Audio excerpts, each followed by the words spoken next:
করি 2600 যুবক ছাত্র আলেম ইমতিহান দিয়েছে। তাদের ইমতিহানের বিষয় ছিল কষ্ট সহ্য করা, তাদের ইমতিহানের বিষয় ছিল সবর করা, তাদের ইমতিহানের বিষয় ছিল বিপদে পড়ে দোয়া কান্নাকাটি করা, তাদের ইমতিহানের বিষয় ছিল আল্লাহ তাবারক ওয়া তাআলার যত বাণী আছে রাসূলুল্লাহর হাদিসের উপরে বিশ্বাস জন্মানো।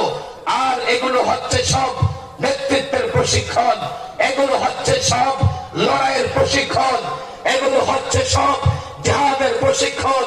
আল্লাহর কসম, জেলবন্দি আলেমরা, যুবকরা, ছাত্ররা এই প্রশিক্ষণ প্রাপ্ত হয়েছে। তোমরা আমাদের উপর জুলুম করে, আল্লাহর কসম করে বলি, আমাদের সংগ্রাম আন্দোলনকে এগিয়ে দিয়েছ। সুতরাং আগামীর বাংলাদেশ হবে ইসলামের বাংলাদেশ।